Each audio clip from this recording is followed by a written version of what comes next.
विदेश से दिल्ली पहुंचे पीएम मोदी, कहा विज्ञान के क्षेत्र में ग्लोबल लीडर बनेगा देश। चंद्रयान-3 की सफलता से देश भर में उत्सव।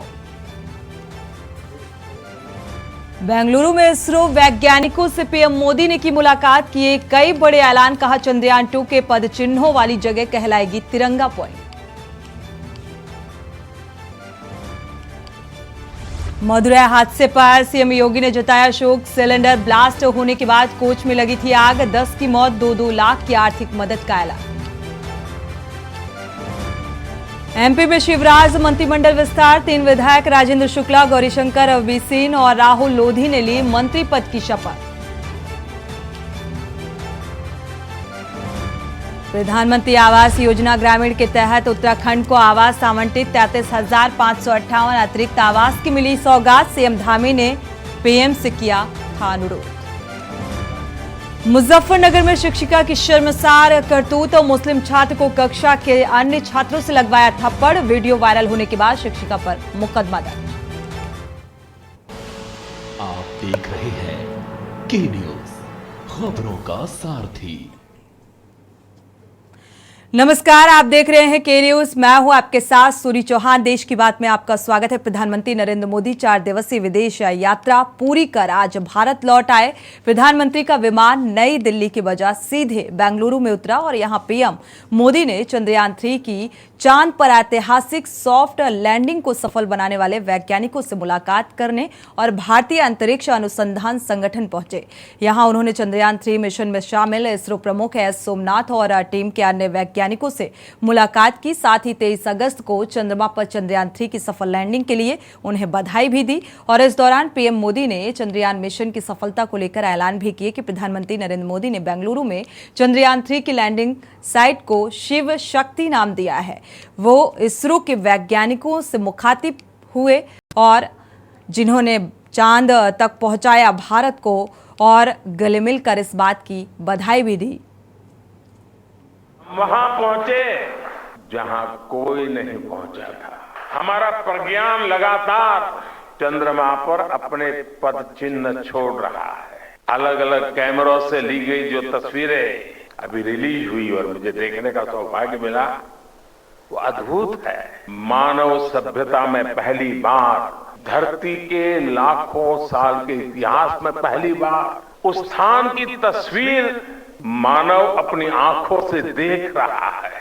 और ये तस्वीर दुनिया को दिखाने का काम भारत ने किया है, आप सभी वैज्ञानिकों ने किया है। चंद्रमा के जिस हिस्से पर हमारा चंद्रयान उतरा है, भारत ने उस स्थान के भी नामकरण का फैसला लिया है। जिस स्थान पर चंद्रयान-3 का मून लैंडर उतरा है, अब उस पॉइंट को शिव शक्ति के नाम से जाना जाएगा। चंद्रमा का शिव शक्ति पॉइंट हिमालय से कन्याकुमारी से जुड़े होने का बोध कराता है। चलिए, तो अब शिव शक्ति के नाम से जाना जाएगा। बढ़ते आगे, कांकेर से आपको बड़ी खबर बता दें। उमस भरे मौसम से लोगों को राहत मिली है। कांकेर में लगातार झमाझम बारिश हो रही है। किसानों को बारिश नहीं होने के चलते लगातार चिंता सता रही थी। कांकेर में बारिश होने से अब किसानों के चेहरे में भी खुशी देखने को मिल रही है। मौसम विभाग ने भारी बारिश की आशंका जताई है, संभावना जताई है कि अब मौसम में तब्दीली होगी और लोगों को गर्मी से निजात मिलेगी, और इसके साथ साथ किसानों को भी राहत पहुंचाने वाली ये बारिश साबित होगी।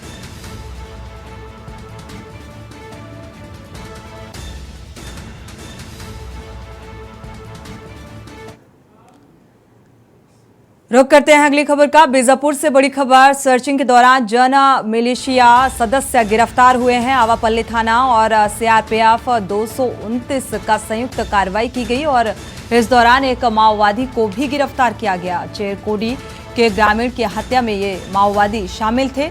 माओवादी के विरुद्ध 2 स्थायी वारंट भी लंबित थे। तो फिलहाल गिरफ्तारी, आगे की कार्रवाई जारी है। आवापल्ली थाना और जीआरपीएफ की संयुक्त कार्रवाई के दौरान एक माओवादी को भी गिरफ्तार किया गया।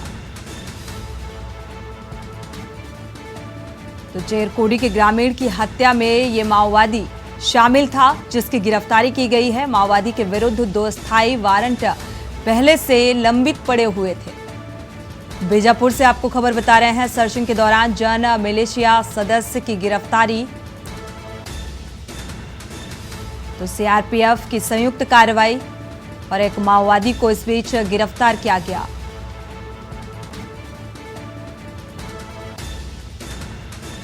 दरअसल ग्रामीण की हत्या में ये माओवादी शामिल था, जिसकी गिरफ्तारी की गई है। आगे की कार्रवाई जारी है। आवापल्ली थाना क्षेत्र का ये पूरा मामला। सीआरपीएफ की संयुक्त कार्रवाई के दौरान एक माओवादी को भी गिरफ्तार कर लिया गया है। रुक करते हैं अगली खबर का। सरकार एक तरफ अपनी योजनाओं को सफल होने की बात कहती है, तो दूसरी ओर किसान अपने समस्याओं को लेकर परेशान नजर आते हैं और इसी क्रम में फसल बीमा का लाभ नहीं मिलने पर अपनी समस्याओं को लेकर बड़ी संख्या में किसान कलेक्ट्रेट ऑफिस पहुंचे। आपको ग्राम पंचायत लालू टोला के सरपंच सहित ग्रामीण बड़ी संख्या में राजनांद गांव कलेक्ट्रेट पहुंचे हुए थे और उन्होंने बताया कि ग्राम पंचायत लालू टोला का नाम फसल बीमा पोर्टल में नहीं था और इससे पूर्व में भी योजना का लाभ हमें नहीं मिल पाया था और अभी भी हम सभी फसल बीमा से वंचित हैं। सभी कृषि विभाग हो या सोसाइटी 4 से 5 मर्तबा चक्कर काट चुके हैं, फिर भी हमारे गांव का नाम नहीं आ रहा। कलेक्टर के पास पहुंचे हुए थे, जहां हमें आश्वस्त किया गया कि जल्द ही गांव का नाम पोर्टल से जोड़ा जाएगा। अपन लोग बीमा करवाए थे, सोसाइटी के माध्यम से बीमा तो हुआ था। बाकी जो है हम लोगों का बीमा का लाभ ही नहीं मिला, क्योंकि पिछले साल पोर्टल में जुड़ नहीं पाया। और इस साल भी स्थिति वही है, बीमा पोर्टल में अभी भी इस साल हमारे गांव का नाम छूट गया है। तो इस साल भी वंचित होने के कगार पे ही हैं, क्योंकि अभी 2-4 रोज ही बाकी है। इसीलिए हम लोग जो है पूरे 200-250 किसानों को लेके हम लोग यहाँ कलेक्ट्रेट में पहुँचे थे। यहाँ तो कृषि विभाग के द्वारा हम लोग जानकारी मिली है कि मतलब जो है आप लोगों का जो है बीमा हो जाएगा, पोर्टल में आपका नाम जो है जुड़ जाएगा। आप उसके लिए पूरे आश्वस्त किए हैं, आश्वासन दिए हैं। अब देखो, अब आने वाला समय बताएगा हो पाता है कि नहीं हो पाता है। चलिए, तो फिलहाल आश्वासन दे दिया गया है किसानों को कि गांव को पोर्टल से जोड़ दिया जाएगा, लेकिन कब जोड़ा जाएगा ये पता नहीं। बढ़ते हैं आगे। राजीव युवा मैदान क्लब के द्वारा 28 अगस्त से वृक्षारोपण का कार्यक्रम कोंडागांव शहर के 27 स्कूलों में किया जा रहा है और इसकी शुरुआत मंत्री मोहन मरकाम के द्वारा किया जाएगा, जिसमें 6वीं से 12वीं तक की कक्षाओं के बच्चों का एक पौधा देकर नवाचार के माध्यम से उसे सुरक्षित रखने की प्रतियोगिता भी कराई जाएगी। माननीय मुख्यमंत्री श्री भूपेश बघेल जी के द्वारा राजीव मितान क्लब की स्थापना पिछले वर्ष 2022 में की गई। क्लब का उद्देश्य था खेल की गतिविधियां कराना, सांस्कृतिक गतिविधियां कराना, सामाजिक गतिविधियां कराना। इसी क्रम में अभी छत्तीसगढ़ ओलंपिक खेलों का आयोजन कोंडागांव पर क्लस्टर स्तर पर किया गया है और कल जिला स्तर पर भी खेल होना है। और इसी के साथ साथ हम लोगों के नगर पालिका कोंडागांव की राजीव मितान क्लब की टीम पर्यावरण जागरूकता अभियान चलाने के लिए वृक्षारोपण का कार्यक्रम करवा रही है। यह वृक्षारोपण का कार्यक्रम में हम लोग एक नवाचार लाने की कोशिश कर रहे हैं। जैसा कि आमतौर पर देखा जाता है कि वृक्षारोपण करने के पश्चात 10 से 15% पौधे ही सर्वाइव हो पाते हैं, लेकिन हम इसमें पहली बार स्कूली बच्चों को जोड़कर उनके मध्य प्रतियोगिता करवाकर इस वृक्षारोपण का जो लक्ष्य है उसको 100% पाने का हम लोगों ने लक्ष्य रखा है। इसके लिए हम लोगों ने शहर के 27 स्कूलों में 6वीं से लेकर 12वीं तक सभी कक्षावार हर कक्षा के छात्रों को एक एक पौधा माननीय मोहन मरकाम जी के द्वारा दिनांक 28 अगस्त 2023 शासकीय आत्मानंद हिंदी मीडियम स्कूल तहसील पारा में यह कार्यक्रम रखा गया है। बढ़ते आगे। छत्तीसगढ़ के मुख्यमंत्री भूपेश बघेल ने छत्तीसगढ़िया ओलंपिक की शुरुआत कर दी है और जिसमें छत्तीसगढ़ के हर जिले और ब्लॉक में राजीव युवा मैदान क्लब के द्वारा ये खेल कराया जा रहा है, जिसमें छत्तीसगढ़ विधानसभा उपाध्यक्ष और केशकाल विधानसभा के विधायक संतराम नेताम जी फरस गांव विकास खंड अंतर्गत ग्राम हिर्री के उच्चतम माध्यमिक विद्यालय के खेल मैदान से में राजीव युवा मैदान क्लब द्वारा आयोजित विकासखंड स्तरीय खेल के समापन समारोह में मुख्य अतिथि के रूप में सम्मिलित हुए और खिलाड़ियों को संबोधित करते हुए विधायक संतराम जी ने कहा है कि छत्तीसगढ़िया मुख्यमंत्री भूपेश बघेल की पहल हमारे ग्रामीण क्षेत्रों में प्रचलित हुई है। जो खेल लुप्त होते जा रहे थे उनको प्रोत्साहन और बढ़ावा देने के लिए ये एक अच्छी पहल है जो शुरुआत की गई है। ओलंपिक के सफल आयोजन के लिए उन्होंने सभी लोगों को बधाई और शुभकामनाएं भी दी।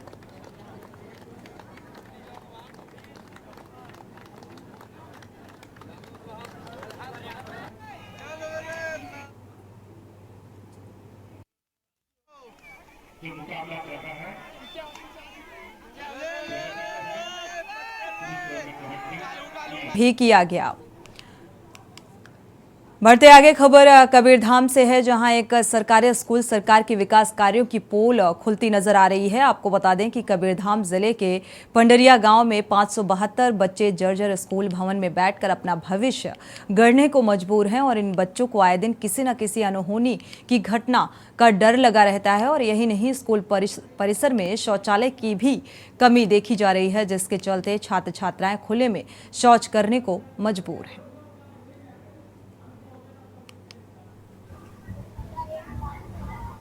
पुराने वाले भवन में हमारे स्कूल का कुछ कक्षाएं भी लगती हैं, कॉलेज की भी कक्षाएं लगती हैं और उसका जो वरांडा का छत है वो बहुत ज़्यादा जर्जर हो चुका है और कुछ कमरों के भी छत खराब हो गए हैं, जो प्लास्टर उखड़ कर नीचे कभी कभी गिर जाते हैं।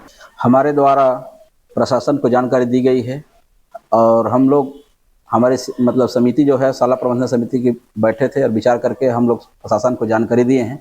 बहुत जल्द ही इसका समस्या का समाधान करने के हमें ऊपर से आदेशित किए गए हैं। क्या क्या समस्या सर, बहुत पहले जो बिल्डिंग बनाई गई थी, बिल्डिंग में प्लास्टर की जो समस्या है, शौचालय की समस्या है, इसके संबंध में हम लोग आगे भेज दिए।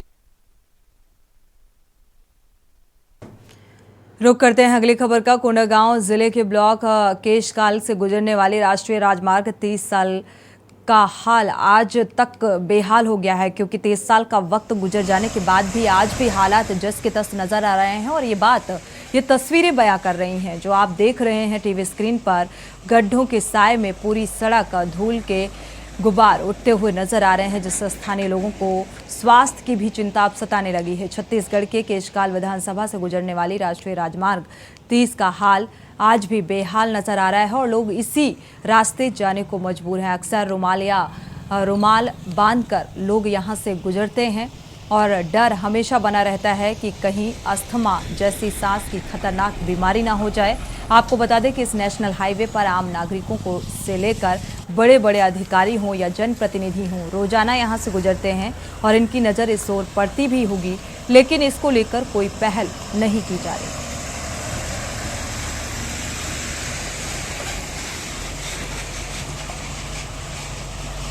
केशकाल जो है इसको इसकी प्राकृतिक सौंदर्यता के लिए जाना जाता है।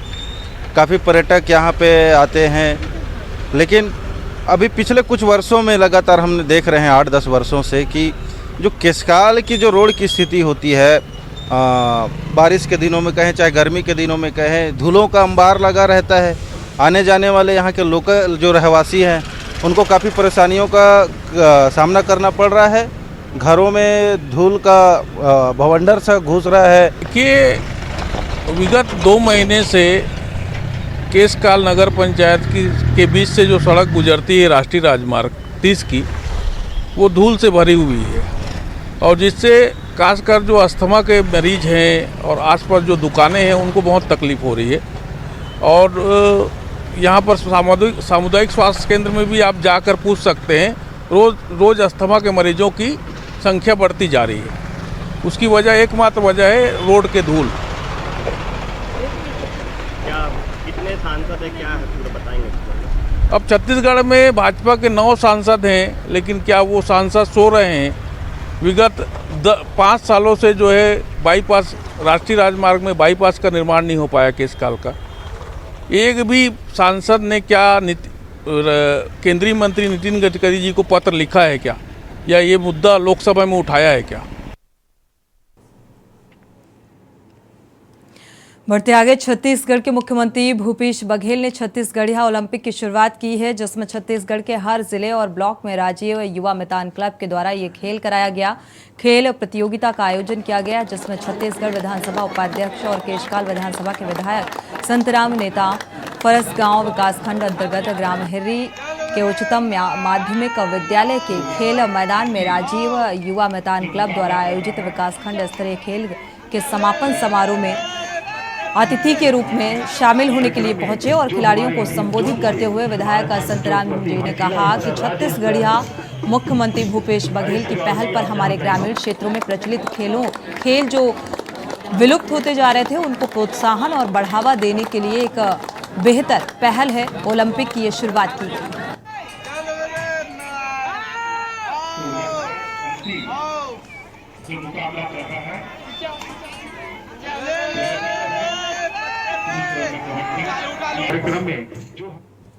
रुक करते हैं अगली खबर का। कोरबा जिला एवं औद्योगिक नगरी के रूप में जाना जाता है और काफी सारे विद्युत संयंत्र स्थापित हैं यहाँ पर। इनमें हजारों की संख्या में ठेका श्रमिक कार्यरत हैं और विद्युत ठेका श्रमिक संघ द्वारा प्रदेश स्तरीय आह्वान पर कोरबा जिले के हंसदेव ताप विद्युत गृह के मेन गेट के सामने हजारों की संख्या में श्रमिकों ने अनिश्चितकालीन हड़ताल शुरू कर दी है। श्रमिकों ने 4 मुख्य मांगों को लेकर ये हड़ताल शुरू की।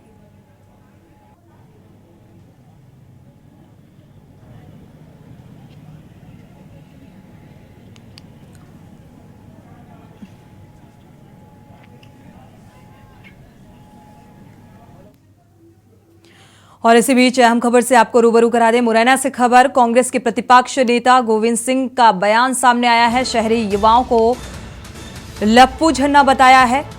गांव के युवा का मेहनत करते हैं और नौकरी पाते हैं। शहर के युवा सिर्फ लप्पू झन्ना की तरह जाते हैं। गोविंद सिंह का यह बयान नौजवानों के लिए, युवाओं के लिए तो मेहनती बताया। मुरैना से आपको खबर बता रहे हैं, कांग्रेस के प्रतिपक्ष नेता गोविंद सिंह का यह बयान सामने आया है, जिन्होंने शहरी युवाओं को लप्पू झन्ना बताया। गांव के युवक मेहनत करते हैं और नौकरी पाते हैं, यानी कि शहरी युवा मेहनत नहीं करते और यही वजह है कि उन्हें रोजगार नहीं मिल पाता है या आगे वो नहीं बढ़ पाते हैं। मुरैना से आपको खबर बता रहे हैं, शहरी युवाओं को उन्होंने मेहनती नहीं माना। भर्ती होती जिले में कर्मचारी जो भर्ती होती है हो रही है भोपाल में। इसमें एक नौजवान अगर फॉर्म भरता है, भोपाल में परीक्षा होती है। हरियाणा, पंजाब और बिहार के लोगों की भर्ती हो जाती है। 6000 कर्मियों की भर्ती हुई, उसमें करीब 2500 पुलिस के कर्मी भाग के थे। पहले हमारे गांव के लोग, किसान के, मजदूर के बेटे जो गांव में रहते हैं, यहाँ के लड़के केवल 5 या 10 हजार में हाथ से इंटर कर लेते हैं। घर में काम करते हैं, शाम को आके स्कूल जाते हैं, परीक्षा पास करते हैं। लेकिन बड़े लोगों का लड़के पैसा वाले 10,000 20 हजार के ट्यूशन करते हैं। जब परीक्षा पहले। खबर इंदौर से है, जहां साइबर पुलिस के हाथ एक ऐसा आरोपी लगा है जिसने फर्जी बैंक अकाउंट बनाकर ठगी की है। आपको बता दें कि यूट्यूब और फेसबुक पर लाइक, कमेंट और सब्सक्राइब करने वाली कमाई के नाम पर लाखों रुपए की ठगी की जांच कर रही है साइबर पुलिस के हाथ एक ऐसा आरोपी लगा है जिसने फर्जी बैंक अकाउंट से कई क्रिप्टो और करेंसी वॉलेट बनाकर करोड़ों की ठगी की और इस मामले में पुलिस ने आरोपी को गिरफ्तार भी कर लिया है।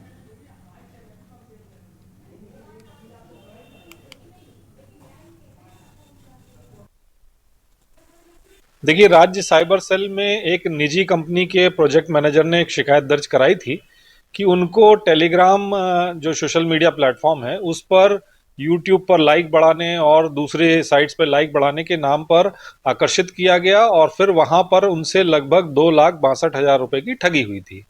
राज्य साइबर सेल ने जब इसकी विवेचना की तो ये पाया कि ये जो ठगी का पैसा है उसकी अंश राशि जो है वो इंदौर के एक खाते में गई थी। उस खाता धारक की तलाश की गई तो ये पाया गया कि वो खाता जिस व्यक्ति ने खुलवाया था और जो व्यक्ति उसको संचालित कर रहा था उसका नाम है इमरान गौरी। और इमरान गौरी को जब गिरफ्तार करके उससे पूछताछ की गई और उसका जो तकनीकी साक्ष्य जो उसके पास हमें मिले उसका विश्लेषण किया गया तो ये पाया गया कि इमरान गौरी जो है वो बड़ी संख्या में बैंक खाते खुलवाकर और क्रिप्टो वॉलेट्स खुलवाकर कई लोगों को, ऐसे लोगों को जो ऑनलाइन बेटिंग, ऑनलाइन गेमिंग या टेलीग्राम टास्किंग फ्रॉड से जुड़े हैं उनको उपलब्ध करा रहा था। तो इमरान गौरी को इसमें गिरफ्तार किया गया। बढ़ते आगे रुक करते हैं मध्य प्रदेश के मंडला का, जहां से खबर मिल रही है नैनपुर जनपद पंचायत की ग्राम पंचायत रामगढ़ी में विधायक निधि से 2 लाख रुपए का रंगमंच ग्राम के मंडल स्थल पर निर्माण किया जाना स्वीकृत था और इसका भूमि पूजन जिले के दिग्गज नेताओं द्वारा फरवरी 2023 में किया गया, लेकिन आज तक वहां रंगमंच निर्माण कार्य शुरू नहीं हो पाया है। मौका स्थल पर लगभग 15 से 20 हजार रुपए की निर्माण सामग्री भी रखी हुई है।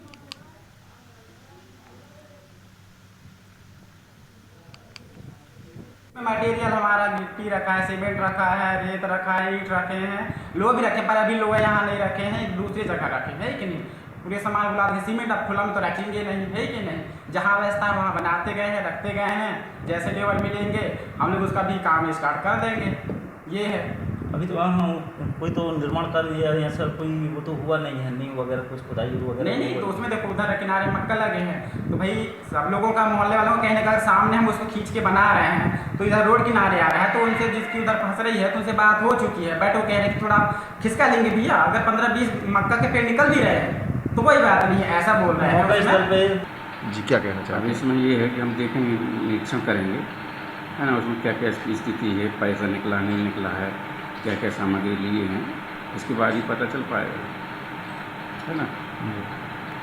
जी देख पाएंगे, बताएंगे, कार्रवाई करेंगे। सर आपका रहने से आपका परिचय बता दें। के पंचायत इंस्पेक्टर। बढ़ते आगे खबर इंदौर से है, जहां यूएई के उद्योगपतियों और कारोबारियों और व्यापारियों के लिए इंडो यूएई समिट 2023 का आयोजन किया गया, जिसमें शेख मस्जिद राशिद अल मुल्ला चेयरमैन ग्रुप ऑफ कंपनी के सीईओ दुबई से विशेष तौर पर हिस्सा लेने इंदौर आए और साथ ही मध्य प्रदेश के उद्योग मंत्री ओम प्रकाश, बीजेपी के राष्ट्रीय अध्यक्ष महासचिव कैलाश विजयवर्गीय और इंदौर के सांसद लालवानी आयोजन में शामिल हुए। यूएई समिट का उद्देश्य भारत यूएई के बीच व्यापार बढ़ाना और आने वाली समस्याओं को दूर कर विचार विमर्श करना है।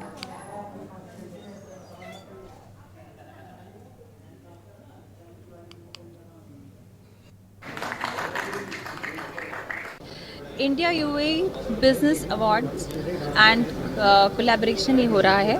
आपको जैसा कि ज्ञात है कि अभी इससे पूर्व प्रवासी भारतीय दिवस भी हुआ था, उसमें MPIIF जो है वो एक फोरम है जिसके अंदर हमने 30 देशों के, विभिन्न देशों के डिप्लोमेट्स को यहाँ पे इनवाइट किया था और उनको रिप्रेजेंट किया था, गवर्नमेंट से उनके इंटरेक्शंस किए थे और उसके साथ में उन्होंने विभिन्न प्रकार के बिजनेस के प्रस्ताव रखे थे जिस पे कि अभी भी काम हो रहा है और कुछ MOUs भी साइन हुए हैं।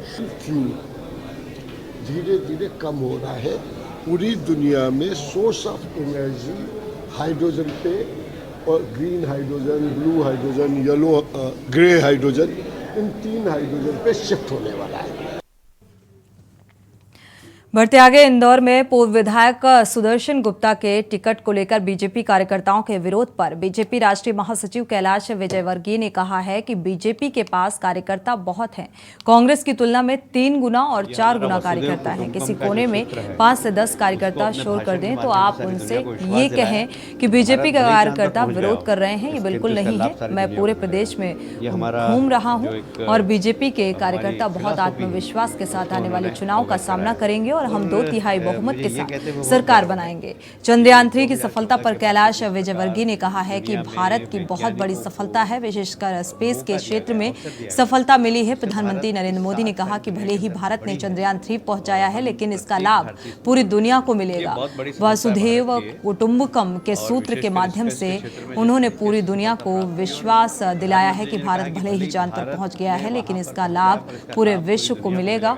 और मुझे ये कहते हुए गर्व है कि 2014 के बाद से जिस प्रकार वैज्ञानिकों को मौका दिया गया, उससे भारत की साख सारी दुनिया के अंदर बढ़ी है और हम प्रत्येक भारतीय को इस पर गर्व है। जो एक हमारी फिलॉसफी है उसको, ये बहुत बड़ी सफलता है भारत की है, और विशेषकर स्पेस के क्षेत्र में जिस तरीके से सफलता प्राप्त की, और प्रधानमंत्री जी ने कहा कि भले ही भारत ने वहाँ पर पहुँचाया पर इसका लाभ पूरी दुनिया को मिलेगा।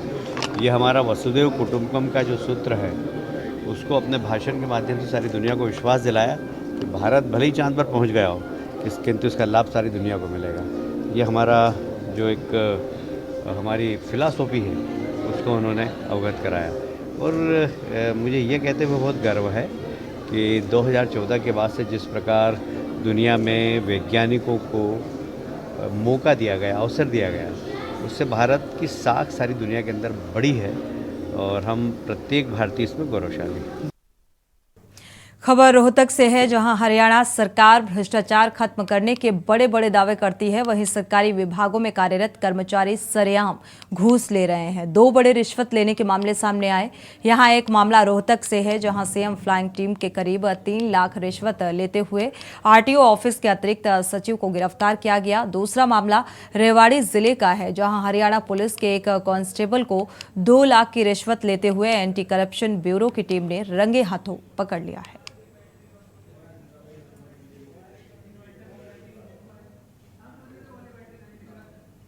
मुख्यमंत्री उड़नदस्ता रोहतक की यूनिट को आज सूचना मिली थी कि आरटीए कार्यालय रोहतक में कुछ अनियमितताएं हो रही, वहां पे भ्रष्टाचार करके रिश्वत लेके गाड़ियों की अवैध पासिंग, गलत पासिंग कर देते हैं वहां के कर्मचारी, कुछ अधिकारी जो भी संलिप्त होंगे, और वो पूरे सप्ताह की जो है कलेक्शन शुक्रवार को करते हैं लास्ट डे, और आज अगर उस पर हम रेड करें तो हमें वो अमाउंट भी मिल सकती है, बंदे भी मिल सकते हैं। इस सूचना पर हमने कार्रवाई की, ड्यूटी मजिस्ट्रेट नियुक्त करवाया डीसी साहब से, और ड्यूटी मजिस्ट्रेट के साथ जब हमने वहाँ पे रेड की तो असिस्टेंट सेक्रेटरी रोहतक थे जगबीर सिंह हमें वहाँ मिले, वो अपनी प्राइवेट गाड़ी में थे।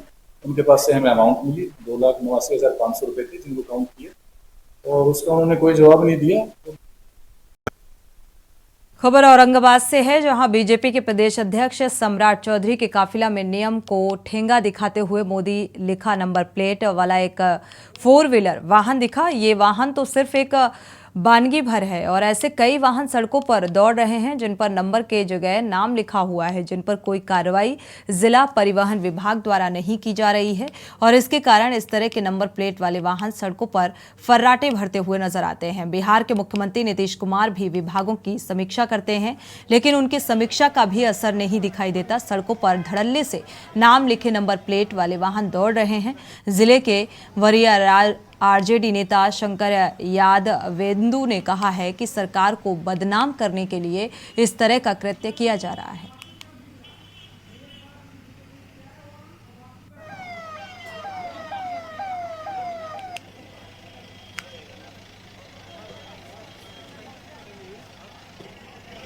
मैं भी देखा हूं एक 4 व्हीलर गाड़ी पर नंबर प्लेट के जगह पर मोदी लिखा हुआ था। ये तो सिस्टम सरकार को चैलेंज है। हम जिला परिवहन पदाधिकारी से हम आग्रह करेंगे कि चिन्हित करिए वैसे लोगों को जो सरकार सिस्टम को चैलेंज करते हैं लोग। ये देश, ये राज्य संविधान से चलेगा ना। ये आप जब किसी व्यक्ति के को फोटो लगा करके, नाम लिख करके, नंबर प्लेट छुपा करके आप क्या दिखाना चाहते हैं? खबरें अभी और भी हैं, यहाँ रुकेंगे एक छोटे से ब्रेक के लिए, लौटेंगे जल्द। आप देख रहे हैं के न्यूज, खबरों का सारथी। ब्रेक से वापस आ रहे हैं, रुक करते हैं खबरों का। खबर उत्तराखंड के देहरादून से है, जहां अगले 2 सप्ताह तक लोगों को आफत की बारिश से राहत मिलने वाली है।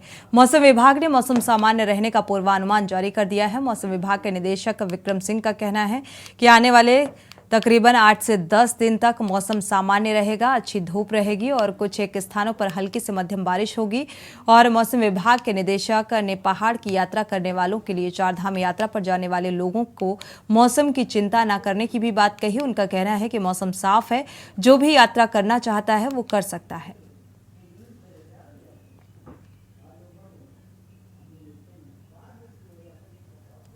नमस्कार, मैं विक्रम सिंह, निदेशक मौसम केंद्र देहरादून से। उत्तराखंड के लिए मौसम की बात करें, 8 से 10 दिन जो है तो आइसोलेटेड से स्कैटर्ड तक की एक्टिविटी जो है 1-2 दिन अभी मिलेंगी कुछ जगहों तक में, हल्की मध्यम तक की। खासकर जो अंदर के डिस्ट्रिक्ट है या फिर कुमाऊं रीजन के जो डिस्ट्रिक्ट्स हैं। और उसके बाद 2-3 दिन बाद और भी जो है इसमें कमी आ जाएगी, आइसोलेटेड टाइप एक्टिविटी रह जाएगी और धूप जो है निकलेगी कल से आगे आप देखेंगे। तो 8 से 10 दिन अब कोई सिग्निफिकेंट वेदर एक्टिविटी नहीं है। जो एक्टिविटी होंगी वो छुटपुटी हैं, कहीं कहीं पर है और लाइट मॉडरेट तक की है। तो अभी जो लोग आवागमन करना चाहते हैं या चारधाम लोकेशंस को जाना चाहते हैं तो बिल्कुल जा सकते हैं। अब कोई मौसम की कोई वार्निंग जो है अभी 8 से 10 दिन के लिए कल से अगर बात करें तो कुछ नहीं है। तो यही मैं अभी कहना चाहूँगा। नमस्कार। और इसी बीच अहम खबर से आपको रूबरू करा दें। मेरठ से खबर, पूर्व सांसद शाहिद अखलाक के बेटे दानिश गिरफ्तार किए गए हैं। दानिश अखलाक को गिरफ्तार कर पुलिस पूछताछ में जुटी है। लगातार पुलिस पूछताछ कर रही है और दिल्ली की हिंदू युवती को प्रेम जाल में फंसाने का आरोप, प्रेम जाल में फंसाकर दुष्कर्म करने का आरोप लगाया गया है। हालांकि इस घटना को लेकर मुख्यमंत्री योगी आदित्यनाथ ने गहरा दुख जताया है। मृतकों के परिजनों को आर्थिक सहायता देने की मांग, सहायता देने का जिक्र किया है। मृतकों के परिजनों को 5-5 लाख रुपए मदद के तौर पर दिए जाएंगे। आर्थिक सहायता देने की घोषणा।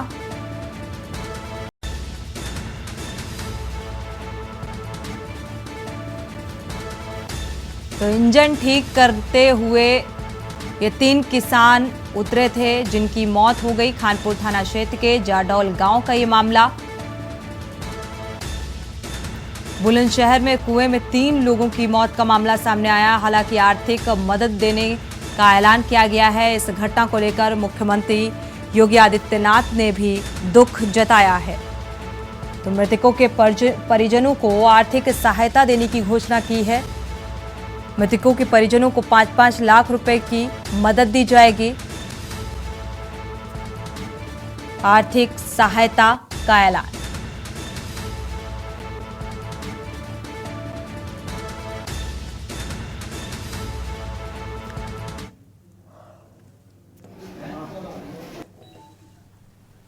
सयाना तहसील में जाडौल गांव है, खानपुर थाना क्षेत्र के अंतर्गत।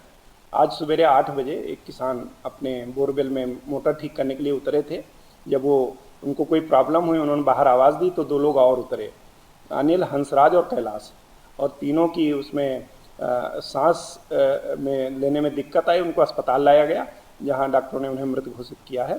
बहुत ही दुर्भाग्यपूर्ण घटना घटी है। माननीय मुख्यमंत्री जी ने भी संज्ञान लिया। हम लोग सभी तत्काल घटनास्थल का संज्ञान लेते हुए उनके परिवारीजनों से संपर्क किया और चूंकि उनकी मृत्यु हो गई थी हॉस्पिटल में। और इसी बीच मेरठ से आपको खबर बता दें, पूर्व सांसद शाहिद अखलाक के बेटे दानिश को गिरफ्तार किया गया है। हालांकि पुलिस पूछताछ में जुटी हुई है। हिंदू युवती को प्रेम जाल में फंसाने का आरोप और फंसाकर दुष्कर्म करने का आरोप लगाया गया है दानिश पर। दिल्ली रोड स्थित होटल क्रोम में दुष्कर्म की वारदात को अंजाम दिया था। बयान भी दर्ज कराने में पुलिस जुटी हुई है। लगातार पूछताछ की जा रही है। दानिश को गिरफ्तार कर पूछताछ जारी है।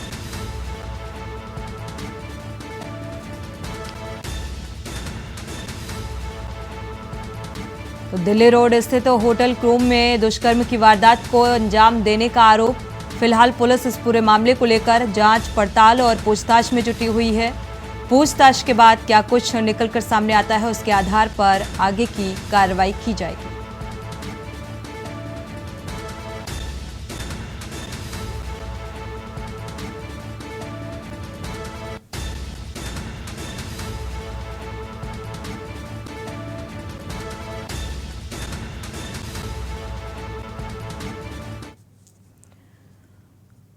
इसी बीच फर्रुखाबाद से आपको खबर बता दें, ट्रक से कुचलकर फल विक्रेता की दर्दनाक मौत पर आक्रोशित परिजनों ने जाम किया और जमकर हंगामा काटा। पुलिस को परिजनों ने शव नहीं उठाने दिया। सीओ सिटी और एसडीएम सदर के समझाने के बावजूद भी परिजन नहीं माने। मृतक के परिजनों को 5 लाख दुर्घटना बीमा दिया जाएगा, आर्थिक मदद की जाएगी। एसडीएम ने इस बात का आश्वासन दिया है। ट्रक चालक मंडी में ही गेट छोड़कर मौके से फरार हो गया। कादरी गेट क्षेत्र के पपियापुर गांव का ये निवासी बताया जा रहा है। कादरी गेट के सातनपुर आलू मंडी गेट का ये मामला बताया जा रहा है। हालांकि ट्रक ड्राइवर मौके पर ही ट्रक छोड़कर फरार हो गया। परिजनों की नाराजगी और शव को सड़क पर रखकर जाम लगा दिया। तो समझाने का प्रयास किया जा रहा है प्रशासनिक स्तर पर, लेकिन परिजन हैं कि मानने को तैयार नहीं हैं।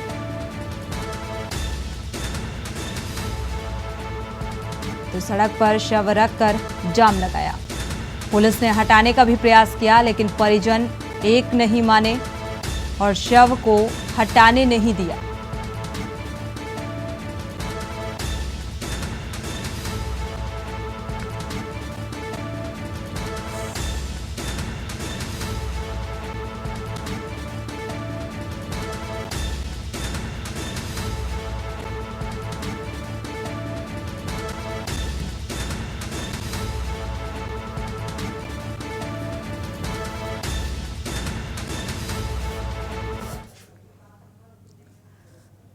रुक करते हैं अगली खबर का। इटावा से बड़ी खबर आपको बता दें, थाने में पुलिस लगातार आरोपियों की तेल मालिश करा रही है। आरोपी बनकर जाओगे तो आपको दारोगाओं की तेल मालिश करनी होगी। तो महिला भागने वाले आरोपी से दारोगा तेल मालिश करवाते हैं, चंपी करवाते हैं। आप तस्वीरों को देखकर इस बात का अंदाजा भी लगा सकते हैं कि किस तरीके अगर आप आरोपी बनकर जेल में सजा काटने के लिए जाते हैं तो आपको दारोगाओं की चंपी करनी होगी और मालिश करनी होगी। तो दारोगा ने पुलिस ट्रेनिंग के दौरान बैठने का तरीका तक नहीं सीखा। परिसर में कुर्सी के बजाय टेबल पर बैठते नजर आ रहे हैं और अपनी मालिश कराते हुए नजर आ रहे हैं। हालांकि अभी ये वीडियो सोशल मीडिया में सामने आ रहा है। चंपी कराते हुए ये वीडियो, अगर कोई आरोपी बनकर जाता है जेल में सजा काटने के लिए तो दारोगाओं की चंपी करनी पड़ेगी। तो महिला भगाने वाले आरोपी जो आरोपी बनकर जेल में जाएंगे तो उनको इस तरीके चंपी कराते हुए दारोगा साहब कितने मस्त नजर आ रहे हैं और ये जो आरोपी है उससे चंपी कराते हुए।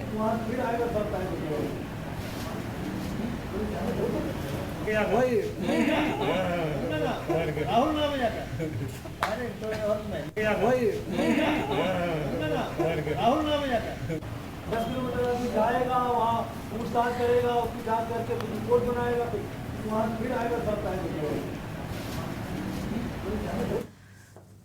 रुक करते हैं अगली खबर का। सहारनपुर से आपको खबर बता दें, आपसी कहासुनी के बाद छात्रों के दो गुट आमने सामने आ गए, यानी कि झगड़ा और विवाद में तब्दील हो गया। मारपीट में एक छात्र ने दूसरे छात्र पर गोली चला दी। विवाद यहां तक पहुंचा। हालांकि गोली लगने से युवक की हालत गंभीर बताई जा रही है। घर के कलेश के चलते युवक ने खुद को गोली मारी। डॉक्टरों ने मेरठ के लिए फिलहाल रेफर किया है। अनंत फानन में अस्पताल में भर्ती कराया गया। मेरठ के लिए स्थिति को देखते हुए रेफर कर दिया गया है। वजह जो निकलकर सामने आ रही है, युवक ने जिस वजह से ये कदम उठाया, गृह कलेश बताया जा रहा है कि घरेलू कलेश के चलते ये कदम उठाया। मामले की जांच पड़ताल की जा रही है। पुलिस इस पूरे मामले की जांच पड़ताल में जुटी हुई है।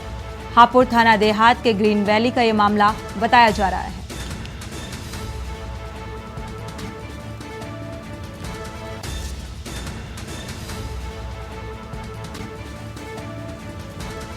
तो दवा कारोबारी ने खुद को गोली मारी है, हालत गंभीर। डॉक्टरों ने मेरठ के लिए रेफर कर दिया है। मामले की जांच में पुलिस जुटी हुई है। हापुड़ थाना देहात के ग्रीन वैली का ये पूरा मामला, जहां पर गृह कलेश सामने आ रहा है। और इसी बीच सहारनपुर से खबर मिल रही है। सहारनपुर से आपको खबर बता दें, आपसी कहासुनी के बाद छात्रों के दो गुट आपस में भिड़ गए। मारपीट में ये पूरी कहासुनी तब्दील हो गई। एक छात्र ने दूसरे छात्र पर गोली चला दी। स्कूल में गोली चलने से हड़कंप मचा, अफरा तफरी का माहौल। मौके पर पहुंची पुलिस मामले की जांच में जुटी हुई है। इस पूरे मामले की जांच पड़ताल की जा रही है, वजह जानने की कोशिश की जा रही है। गोली चलाने वाला छात्र मौके से फरार हो गया। तो पीड़ित छात्र प्रधानाचार्य के साथ थाने में मौजूद। प्रशासनिक कार्रवाई जारी। मामले में सरसावा पुलिस ने मुकदमा भी दर्ज कर लिया है। जिस शख्स ने गोली चलाई वो मौके से फरार है अभी तक। थाना सरसावा इलाके का ये पूरा मामला, जो बात विवाद है, जो कहा सुनी है, वो मारपीट में तब्दील हो गई और इसी बीच एक युवक ने गोली चला दी। तो एक छात्र ने दूसरे छात्र पर गोली चलाई और गोली चलाने वाला छात्र मौके से फरार है।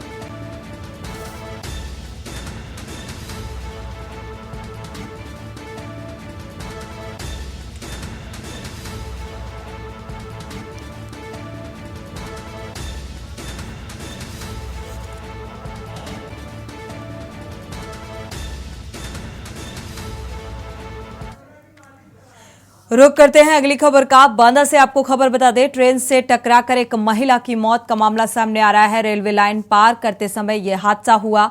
मौके पर पहुंची पुलिस इस पूरे मामले की जांच पड़ताल में जुटी हुई है। कोतवाली नगर अंतर्गत केवटरा क्रॉसिंग का यह मामला बताया जा रहा है।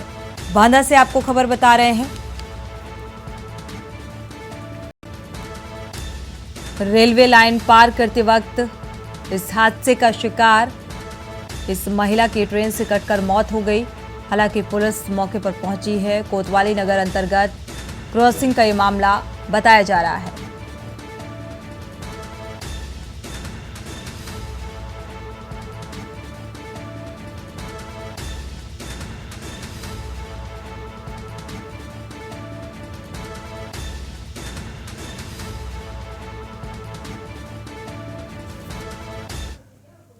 कोतवाली नगर क्षेत्र के अंतर्गत कोटरा अंडरब्रिज के पास एक अज्ञात महिला की मालगाड़ी से कटकर मृत्यु हो गई है। सबकी पहचान हर संभव प्रयास किए जा रहे हैं एवं पहचान न होने तक निश्चित समयावधि के लिए उसे सुरक्षित मोर्चरी में रखवाया जा रहा है। बढ़ते आगे, इसी बीच कानपुर से खबर आपको बता दें, नगर निगम सदन की कार्रवाई में देरी। वंदे मातरम गीत के साथ कार्रवाई की शुरुआत की गई। 1 घंटे देरी से ये कार्रवाई शुरू हुई। 19 अरब का सदन में बजट होना है पास। विकास के मुद्दों पर कई सवाल उठाए गए। तो वंदे मातरम गीत के साथ कार्रवाई की शुरुआत की गई, क्योंकि लगातार अपनी जिम्मेदारी को लेकर नगर निगम सवालों के घेरे में रहता है। 1 घंटे देरी से शुरुआत हुई। 19 अरब का सदन में बजट पास होना है।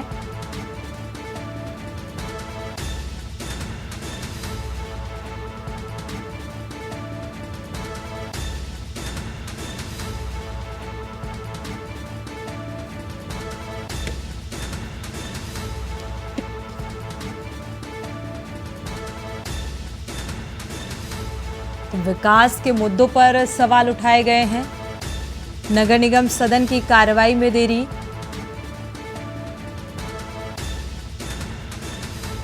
वंदे मातरम गीत के साथ कार्रवाई की शुरुआत।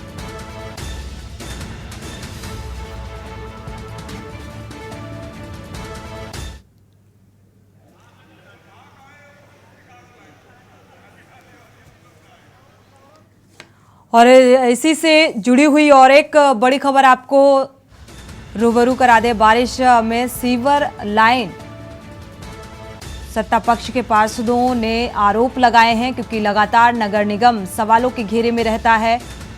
एक तरफ वंदे मातरम से कार्रवाई की शुरुआत और विकास को लेकर कई सवाल उठाए गए। शहर में नालों की साफ सफाई को लेकर जो बड़ी बड़ी बातें की कही गई थी, फिलहाल वो हवा हवाई साबित होती नजर आ रही हैं। पार्षदों की कार्रवाई को लेकर सवाल। शहर में जलभराव और सीवर लाइन पूरी तरीके से चोक हो चुकी है। नहीं हुई नालों की अभी तक सफाई। तो कागजों में फिलहाल बजट पास हुआ है, लेकिन धरातल पर इस बजट का कहीं भी इस्तेमाल होता नजर नहीं आ रहा है। कानपुर से ये बड़ी खबर। तो सत्ता पक्ष के पार्षदों ने ये गंभीर आरोप लगाए हैं। शहर में जल भराव और सीवर लाइन पूरी तरीके से चोक है। जो बजट पास किया जाता है इन कामों को कराने के लिए, दरअसल वो महज कागजों तक ही सीमित रह जाता है।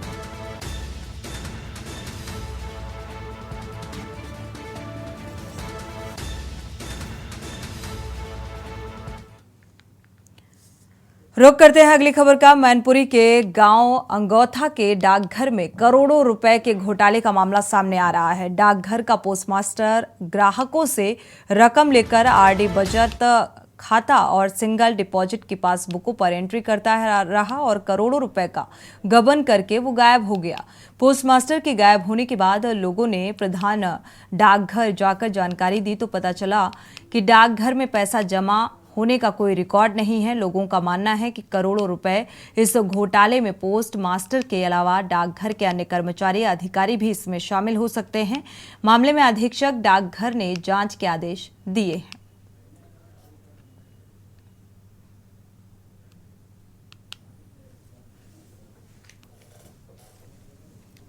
हमारे आगोथा बीओ अजीतगंज सब ऑफिस है, उसके अंडर में आता है। तो उसमें कुछ 2-4 लोगों ने, अभी ग्रामीण लोगों ने बताया कि हमारे कुछ खातों में बीपीएम द्वारा गड़बड़ कर ली गई है, तो उसकी जांच कराई जा रही है। श्री मनोज कुमार जी आई हैं, वो जांच कर रहे हैं। फिलहाल 2-4 खातों में जो दे गए हैं उनमें अनियमितताएं पाई गई हैं। उसमें जो बीपीएम को पुट ऑफ कर दिया गया है, बीपीएम के खिलाफ एक्शन ले लिया गया है और बाकी जो है जैसा भी होगा अपडेट आपको करा दिया जाएगा। में मेरा पैसा जो फिक्स में है वो 35 लाख और ये पूरा सिग्नेचर करके मुझे देता रहा और बोला कि मैं अजीतगंज में जमा करूँगा। और ये मुझे प्रतीत होता है कि ये सिर्फ ओम प्रकाश का ही काम नहीं है, ये जो काम है पूरे पोस्ट ऑफिस वाले मिले हुए हैं इसके अंदर। क्योंकि इतना बड़ा, इतनी गांव की इतनी पासबुक ले जाने के बाद उन्होंने पासबुक का कोई हिसाब किताब नहीं रखा। करोड़ों रुपए का जो गबन कर रहा है वो कहाँ से कर रहा है ये बताइए आप। तो इसका मतलब स्टाफ मिला हुआ है, स्टाफ के बिना कोई काम नहीं हो सकता है। इतना पैसा, ओ हो आप देखिए तो एक गरीब, कितना आपकी नजर में कितना अमाउंट मेरी आपका 35 लाख है तो ये अरे यहाँ पर अगर पूरे क्षेत्र का माना जाए तो 3 करोड़ से ऊपर निकलता है उसका पैसा। 3 करोड़ से ऊपर ये पैसा है जो इसने गबन कर रखा। बढ़ते आगे 2024 लोकसभा चुनाव की तैयारियां तेज हो चुकी हैं और सभी पार्टियां मैदान में उतर चुकी हैं तैयारियों के साथ। पिछले कुछ चुनाव में अच्छा प्रदर्शन ना कर पाने वाली समाजवादी पार्टी अब कोई कोर कसर नहीं छोड़ना चाहती और इसी के चलते समाजवादी पार्टी के राष्ट्रीय अध्यक्ष अखिलेश यादव ने 2024 की सियासी जंग से पहले उत्तर प्रदेश की नई टीम का ऐलान कर दिया है, जिसमें बाराबंकी से सरताज चौधरी को प्रदेश सचिव बनाया गया है। प्रदेश सचिव बनाने के बाद सरताज चौधरी ने बीजेपी पर जमकर निशाना साधा। उन्होंने कहा कि बीजेपी हम मुस्लिम भाइयों को तोड़ने की बात करती है, पसमानदा समाज की बात करती है और फायदा पहुंचाने के लिए हम मुस्लिम भाइयों को बांटने की बात करती है। हमारी समाजवादी पार्टी हर परेशानी में मुसलमानों का साथ देती है। सरताज चौधरी को पूर्व मंत्री अरविंद सिंह गोप और वहां मौजूद अन्य सपा नेताओं द्वारा फूलमाला पहनाकर जोरदार स्वागत किया गया। ये बीजेपी तो बांटने और तोड़ने की बात करती है। सिर्फ हमारे मुसलमान भाइयों को पसमानदा और ये करके वो कोई फ़ायदा पहुंचाने की उनकी नीयत नहीं है। सिर्फ डिवीज़न डालने की है कि हम अलग हो जाएं और हम कैसे अलग हों, इसके लिए वो तरह तरह के हथकंडे अपनाते हैं। उसमें पसमानदा भी ले आए हैं। और मुसलमान एक था, एक है, समाजवादी के साथ था और है और रहेगा, क्योंकि समाजवादी पार्टी ही मुसलमानों की हित की बात करती है, रोजगार की बात करती है। हर संघर्ष में, हर परेशानी में मुसलमानों की समाजवादी पार्टी साथ देती है। हमारे बढ़ते आगे खबर औरैया से है। अजीतमल तहसील क्षेत्र के गांव सिंगनपुर से खबर मिल रही है। गांव के लोगों ने अपने गांव में विकास न होने और कई समस्याओं को दूर करने के लिए एक साथ आवाज बुलंद की है। ग्रामीणों का मानना है कि गांव में कई समस्याएं हैं और ऐसा ही नहीं, सरकार में गांव की समस्याओं को दूर करने के लिए शासन द्वारा बजट नहीं दिया जा रहा है। बजट दिया जा रहा है लेकिन इसके बाद भी गाँव की दशा सुधर नहीं पा रही है। बरसात के मौसम में गली सड़कों में पानी भर जाता है। वहीं गांव में पीने के पानी की समस्या है। इसकी शिकायत ग्राम प्रधान से की गई, कई बार की गई, लेकिन जिला प्रशासन पर बात कर रखने की बात कहते हैं और बात को टालते नजर आते हैं। छोटे छोटे मामलों को बताकर पल्ला झाड़ लेते हैं, जांच की बात कहकर मामले को शांत कर देते हैं। हाँ। मेरे पिताजी मतलब कॉलोनी के लिए डाला था, मेरी कॉलोनी चढ़ गई है। उसके बाद उन्होंने प्रधान ने ये बोला है 20,000 रुपये दोगे हाँ। तो हम तुम्हारा कॉलोनी तुम्हारी चढ़ा देंगे हाँ। और तुम्हारे यहाँ बनने लगेगी हाँ। प्रधान ये बोलता है। मैंने कि मैं गरीब आदमी हूँ, मेरे पास पैसा नहीं है हाँ।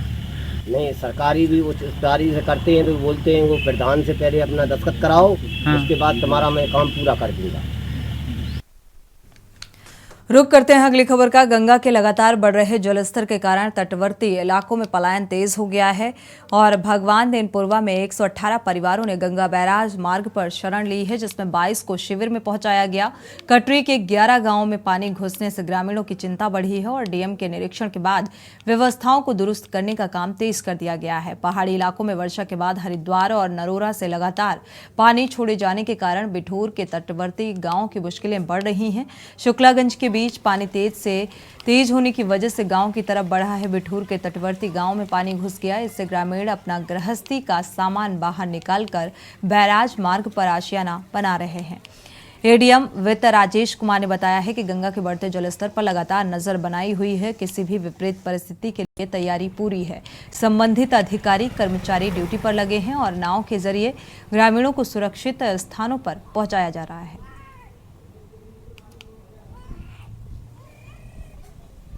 गांव तो पूरी तरह सुरक्षित है, घरों में पानी नहीं है।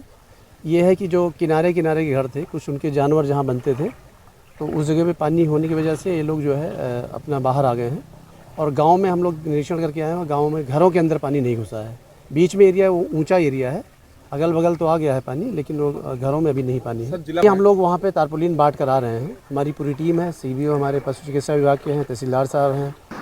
और जानवरों की भी बड़ी समस्या है, सरकार की तरफ से कोई सहूलियत नहीं मिल रही है। लगभग कितने का नुकसान हुआ? अरे अब लगभग क्या बताएं भाई साहब, करोड़ों रुपए का नुकसान हो गया। इतनी जनता है, कम से कम 12 गांव की जनता पीड़ित हो गई है। सब फसलें चली गई, नष्ट हो गई हैं, तो करोड़ों रुपए का लमसम नुकसान हो गया। बढ़ते आगे रुक करते हैं अगली खबर का। फर्रुखाबाद में पिछले 40 दिनों से बाढ़ का सितम जारी है और अब बाढ़ के पानी ने 116 गांव को अपनी चपेट में ले लिया है। बाढ़ का पानी 12 साल से प्यासी बूढ़ी गंगा की प्यास बुझाने गंगा उनसे मिलने पहुंच गई। वहीं अर्जुनपुर के पास कड़हर मार्ग कटने से 60 से अधिक गांवों का आवागमन शुरू करने के लिए प्रशासन एक अदद नाव तक मुहैया नहीं करा सका। जमापुर में नाव की व्यवस्था न होने से 5 गांवों के लोग जान जोखिम में डालकर तेज बहाव से निकल रहे हैं और बाढ़ के बीच त्रासदी से आहत आसपास के गांव के किसानों के चेहरे खिल उठे हैं। अस्तित्व खोती जा रही बूढ़ी गंगा को संजीवनी मिलने से किसानों को भी आस जगी है कि उन्हें भी आने वाले समय में इससे खेती करने में लाभ मिलेगा और गंगा के उफान से बूढ़ी गंगा के आसपास के गांव पथरामई, मधवापुर, गढ़ी, देदुमई और बिहारीपुर, गंगापुर, शेखपुर, शाहपुर और इकलहरा आदि के आसपास पानी भर गया है। लोगों का मानना है कि गंगा के जलस्तर ने और फैलाव लिया है। हमारा नाम शावेज खां। कहाँ के रहने वाले हो? गौटोला। अच्छा, इस बाढ़ का पानी कहाँ तक आ गया? बाढ़ का पानी हमारे गौटोले में घुस गया, सब तलैये ले भर के गोदामें खाली हो रही, सब तम्बाकू वाली सब वहाँ ले जा रहे हैं उधर अपने ट्रैक्टरों से निकलवा। अच्छा, ये पानी कब आया है? ये पानी आज ही बढ़ा, सुबह से, रात से बढ़ा है। तो लगभग पानी कितना खेतों में समय? पानी खेतों लगभग ऐसा रानों से, मोटी रान से ऊंचा। अच्छा, कौन कौन सी फसल थी खेतों में समय? ये मक्का है, धान है, ये सब खत्म। यही कि चारों तरफ पानी भरा हुआ है। तो इस पानी से कौन कौन सी फसलें नुकसान हो गया? धान है और गन्ना भी है, गन्ना गल गया नीचे जड़ों से, और बाजरे हैं, चारा है जानवरों के लिए, वो सब। अच्छा, इस जैसे कि टोटल खेतों में पानी भरा हुआ है, जानवर की चारे की व्यवस्था कैसे क्या कर रहे हैं तुम लोग? वैसे जो कुछ जिसकी किसी के पास भूसा वो खिला रहे हैं। क्या दिक्कत आ रही? बूढ़ी गंगा पुल से ऊपर पानी निकल रहा है और यहाँ पर काफ़ी बड़ी बड़ी घासें हैं यहाँ पर, तो किसके सहयोग से निकाली जा रही हैं?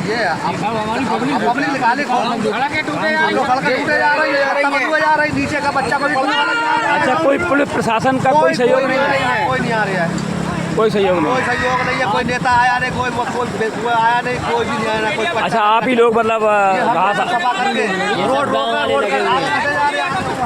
अच्छा, क्या नाम आपका है? मेरा नाम सैयद रहमान। कहाँ के रहने वाले हैं आप? कहाँ? रशीदाबाद। अच्छा, ये बताओ, ये अपनी बूढ़ी गंगा के पुल के पास जी ये पानी जो कब आया है यहाँ पर? ये पानी कल से चालू हुआ है। कल से? ज़्यादा। इससे पहले पानी नीचे चल रहा था? नीचे चल गया। अच्छा, क्या दिक्कत है जो पानी ऊपर से निकल रहा है? दिक्कत ये है कि सब ये बंसा जो पुल को रोके इतने साथ बिल्कुल बर्बाद कर दिया, सारा काश्तकार तबाह हो गया। अगर ये ना होता तो ये हमारी सब मके। अच्छा, यहाँ पर बूढ़ी गंगा की कभी सफाई हुई यहाँ पर? कभी सफाई नहीं, कभी नहीं हुई।